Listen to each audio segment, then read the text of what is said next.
Not a lot of people have heard about the little town of Lemoore, California. But if you live there, it's probably one of the greatest places on earth. Buildings are from the early 1900s. They decorate the street corners, and residents gather around the town gazebo in the downtown area, and murals are painted on the sides of the businesses that tell their history. Sounds like a place I'd love to live in, except it's in California.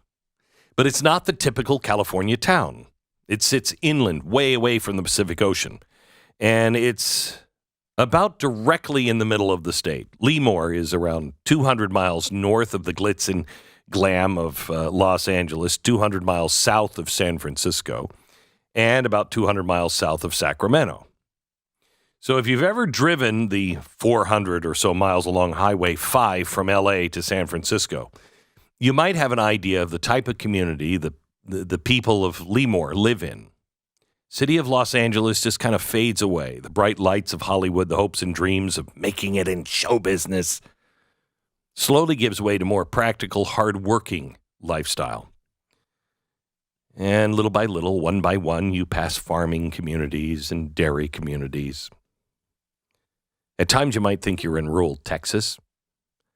Hard work, the kind of hard work that is evidenced by the blisters on one's hands, the sweat on their brow, the dirt on their clothes. It breeds hard and determined people. You can find these people everywhere in the state, everywhere in the union, really. They're the people in Abilene, Texas, or Preston, Idaho, or Sheridan, Wyoming, Lemoore, California. But these are also the people that all too often have to accept their fates as their fates are being decided by people in big cities like Los Angeles, San Francisco, or Sacramento.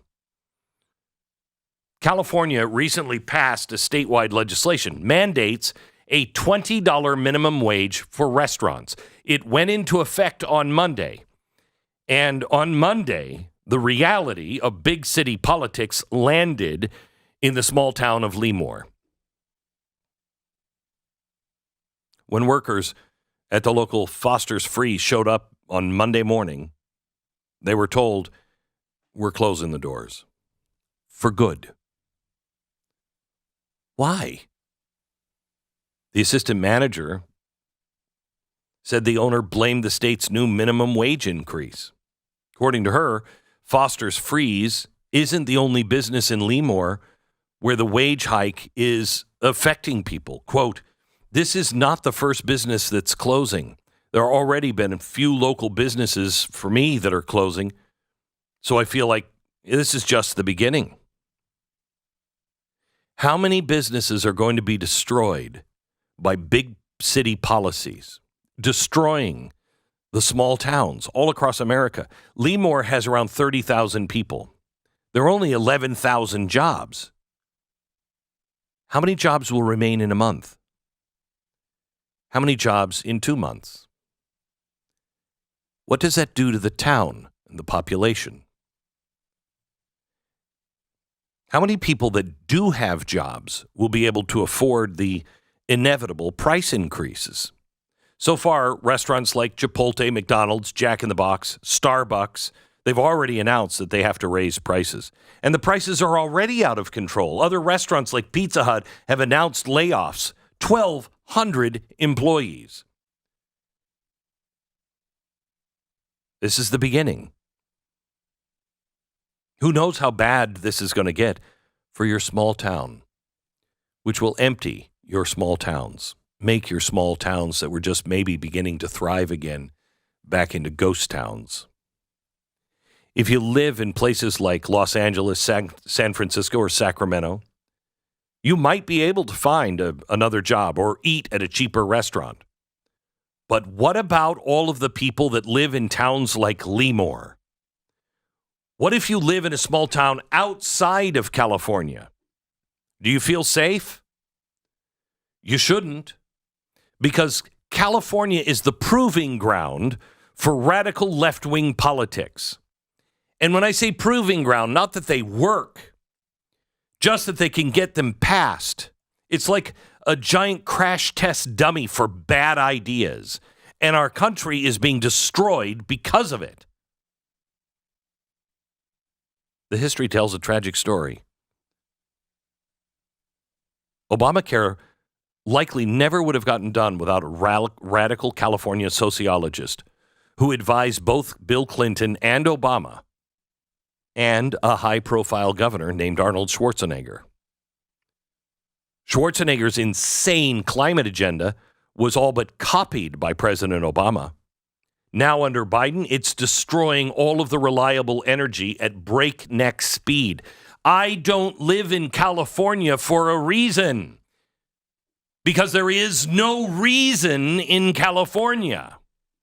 We've all watched over the past few years how the left's radical criminal justice reform is incentivizing crime all over the country. Back in 2014, California passed Proposition 47. It reclassified multiple crimes from felonies to misdemeanors, rendering things like shoplifting, theft of property, forgery, drug possession, and others to mere slaps on the wrist. It gave criminals early release from prisons. We're seeing the ramifications on the streets everywhere. You know, at the base of the Statue of Liberty, there's a poem that was written just to raise the funds to erect the Statue of Liberty. In it, it says, "Give me your tired, your poor, your huddled masses yearning to breathe free. The wretched refuse of your teeming shore. Send these, the homeless, the tempest-tossed to me." We always read that in the wrong way. We always read that as, "Oh, send me your homeless." No. Send me the people you have made homeless. Send me the people that you say cannot make it. Send me the people that you have broken through all of your policies and your rules and your experts. Send those people to me. Send them to Texas and let us show you what those people can do. But what a new meaning this has in this new progressive day and age for the tired, poor, homeless, and huddled masses yearning for freedom. They're now the American cities that are being left in the wake of California progress.